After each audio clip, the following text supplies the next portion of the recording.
Maagang nabuntis ni Arvin ang kasintahang si Teresa.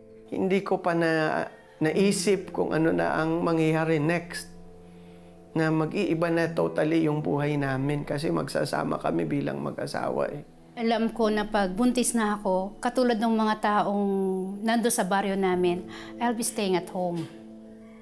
Na yung mga pangarap ko na pangarap ng mga magulang ko, hindi ko na maaabot. Nasa ganitong sitwasyon nang maimbitahan silang magkasintahan sa isang pagtitipon at Bible study. Ito ang naging paraan upang makilala nila ang Panginoon.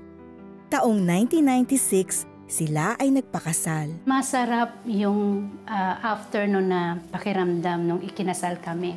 Parang wow, this time we have hopes, we have dreams, and yung dreams na yun kasama yung Panginoon.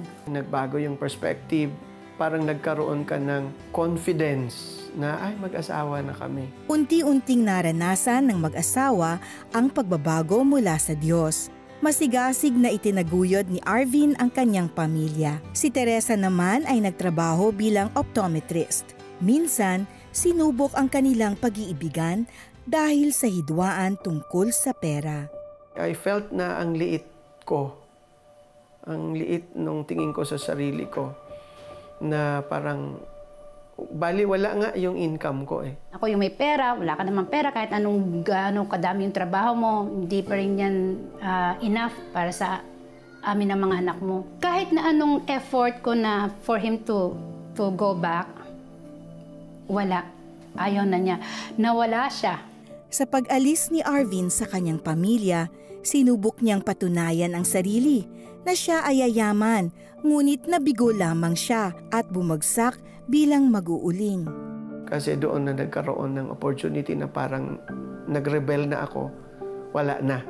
So ginawa ko na yung mga bagay na hindi dapat ginawa. So I've been to relationships na iba-iba. Nandun ako sa maling sitwasyon. So kahit anong sikap ko, anong pagpupursigi ko, walang nangyayari. Wala talagang nangyayari. Malinaw sa akin yun kasi siyempre, naranasan ko na yung tama eh. Malinaw sa akin kaya lang pinaninindigan ko. Nasa ganitong sitwasyon si Arvin nang katagpuin muli siya ng Panginoon. Walang moment na naramdaman ko na iniwan ako ng Diyos.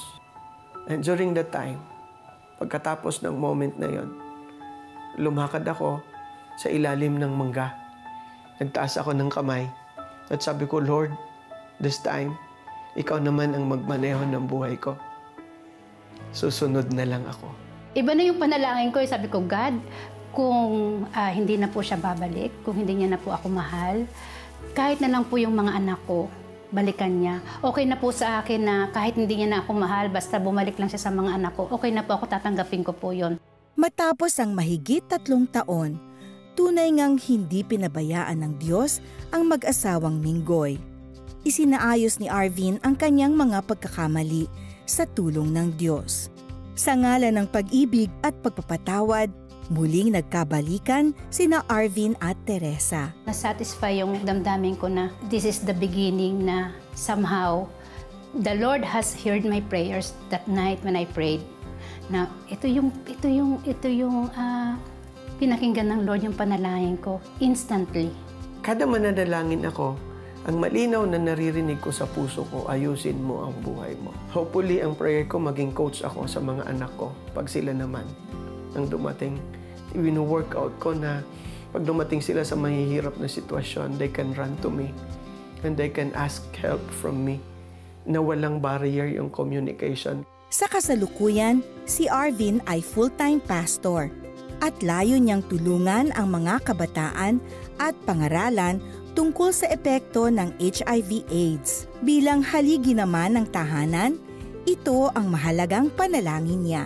Lord, help me to follow your leading.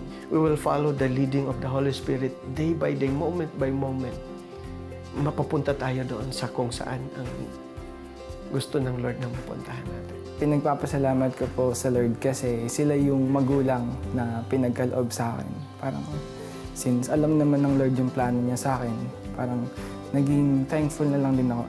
I can really truly say na God is really at work in us and His grace is is always there to help us, to let us experience yung pag-ibig niya.